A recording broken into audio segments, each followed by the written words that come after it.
All right, Julia. Thanks so much for being on the Friends with Lewis podcast. First off, just give the audience a little bit about yourself and how you started in the work that you do today. Yeah, thanks for having me. So, I'm a writer, content creator, and disability advocate based in Austin, Texas. In my day job, I write for YouTube, not like as a creator for the company owned by Google. So, I lead the culture and fandom vertical of our official YouTube blog and create video content for some of our editorial social handles. Um, I'm neurodivergent, so I love hearing about other people's hyperfixations. I like to say that I'm a professional nerd about nerds, meaning I get to geek out over the interests of others, particularly when it involves gaming, sports, pop culture, animation, musical theater, all the things. Um, and outside of, and sometimes in tandem with my work, I'm a disability advocate. So I live with a rare neurological disease called FND that causes me to have seizures, chronic fatigue, a boatload of other issues. But I like telling my story with diagnosis and identity, and I also work to amplify the stories of others within the disability community via profiles, interviews. So usually I'm the other person on the side of this kind of conversation. So I love doing it and am nervous to be the one being interviewed this time. Mm-hmm. Yeah, so let's talk a little bit about some of the first part that you said. So like your work in like gaming, sports, and all pop culture and all that other stuff. What's that sort of look like? Yeah, so we have a official blog for YouTube that posts all kinds of different content. You can check it out at blog.youtube. But it I particularly handle a lot of our gaming content, creator content. Sometimes that'll look like highlighting a feature we have coming out. Sometimes that looks like reaching out to a creator who's really doing work that seems very impactful in the moment or is particularly trending. Um, yeah, so I do a lot of interviews and profiles and things of the sort. What has been the interview? What has been like the profile or interview that you've most recently done? Ooh, I got to interview Molly Burke at the Disability In conference, so that's one I'm pretty excited about. She has a book coming out. Yeah, I don't know if you're familiar with her at all, but No, I'm not familiar with her work. she's a really great disability advocate. Talking about, I believe, retinitis pigmentosa. That's pretty cool. So, like, what got you into that whole space? You know, the pop culture and all that other stuff. Yeah, a lot of it is luck. I kind of have always been very nerdy about things. I was very into Doctor Who and doing not very great cosplays and going to comic conventions and things like that growing up. And then I landed a job at Google, very luckily, out of college. And so I've been there my whole career so far, but started out on the Google side and kind of leaned into what I was good at and actually interested in, which a lot of the times ended up being the more pop culture fandom side of things. Then found my way over to YouTube. Mm-hmm. Because I saw one of your Google videos on YouTube, and you were talking about something. I'm not sure what, but what do you sort of um do at like from the Google side of things? You know. Yeah. I've done different things like over time, kind of doing different roles. I was in a rotational program at first out of college, so I did a bunch of different things within communications and PR. I worked on Google Maps for a while. But the video that you're probably referencing, I assume, was I have worked with the Google team to create some video versions of. I also wrote for Google's blog before, so different pieces I wrote that were very listicle style, like here's tips for I don't know, using Google Docs for your daily work. And they asked me to make videos. So I've made a couple of videos of those as well, and then have done some stuff for Google social media too. I've kind of bopped around a lot. Hmm. So let's talk a little bit about your work with the disability community. You know, what do you do in that space? Yeah. So I I think it's another one of my passions that I've kind of followed in a bunch of different directions based on opportunities that I found. So I am a writer for I don't know if you're familiar with the squeaky wheel, but No. it's a really great like they're pretty much the Onion, but for disability issues. So they write like satire articles. I was a writer, so I wanted opportunities to write more about disability and had reached out. I'm not very funny. I feel like in terms of there's a lot of great comedians that write for Squeaky Wheel, and I'm probably not one of them. But I really loved the community there and getting to be a part of that. So I've written some stories there over time with very kind of silly. Gosh, I'm trying to think of an example. Like, let me see. Do I have any good examples here? Maybe not. But Hmm. yeah, very like Onion-esque headlines. So I've worked with them quite a bit and done a lot of speaking with them. I also do public speaking, kind of telling my own story and experiences with FND. So I I guess I also have ADHD, so technically I guess I've been disabled for a long time, but the disability that was kind of most relevant to my story and growth into the community was developing FND my senior year of high school. And that was something that became debilitating very quickly. So I lost a lot of my mobility, began having seizures really regularly, all this like right before going off to college. And I went from being this like all-star student in high school who was like most likely to succeed kind of like person, and then went and suddenly wasn't able to do much of anything. And that was something I really struggled with, both physically and identity wise. And was looking to drop out of college because of the struggles of it. And then, strangely, the timing ended up that I was about to drop out of college, and 2 weeks later, COVID hit. So all of a sudden, everything Hmm. was online, and I discovered this whole world of remote learning, remote work that enabled me to do all the things I wasn't able to do, where I could now take my classes from like hospital appointments and things like that. And it really opened a ton of doors for me, both like educationally, career wise, and personally with friendships. I made a lot of online friends, which is something I really love about the internet. Um, yeah, so I since then have talked a lot at lengths about disability employment. I also do some stuff for Lyme Connect, which is like a disability employment nonprofit, helping people who kind of went through similar experiences with me finding employers who are willing to offer the accommodations that people need to be successful, which for me was remote work. Hmm. Because that's what I was gonna ask. Like, how do you sort of take, bring that out to like public in public speaking? How do you sort of talk about, your experience and then for a variety of settings? Because you said you work in like this, I think something to do with disability employment and other settings. But how do you sort of take your experience and say, hey, based based on the experience I've had, this could be beneficial for someone with a similar struggle, you know? Yeah, I think honestly, I'm a chatty person and have just shared my story while I was going through it from the beginning, not really by any great virtue, but just because I don't shut up sometimes.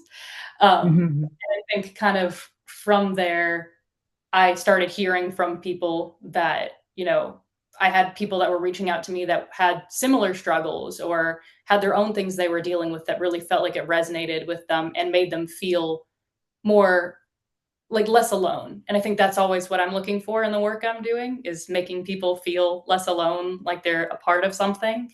Um, yeah, so I just have always shared my experiences to see if it sticks with anyone. Hmm. What have you learned in like doing this kind of work also like in the disability space, but also yeah, the disability space and kind of like sharing your story because in on my podcast I have guests on and then when we have because we have conversations, I do it conversational style. And so I talk about I can relate to this based on what I can relate to what you're saying because I have a similar experience.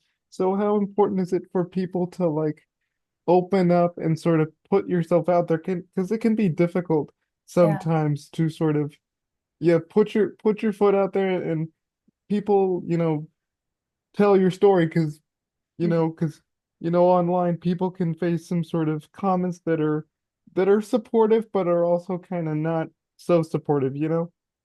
Yeah, no, it's hard. I think, gone back and forth with it quite a bit where it is really scary to share your story, and especially if there's, like, certain specifics that you don't think people will respond well with. I mean, I have a disability that's pretty stigmatized for different reasons on the internet, and I think for a while I would talk about being disabled, but I wouldn't talk about specifics because I felt like people would think, like, I don't know, like, it would delegitimize things, and I think the more specific I've gotten over time, the more I have felt like people actually could resonate with it, even if they didn't have the exact same disability. They were able to, I don't know, like, I think speaking generally about disability is great, but being able to share your own personal experiences and stories, a lot of times you think other people haven't seen or gone through this thing and it's just you and you feel alone in it. And I think it makes a big difference. I know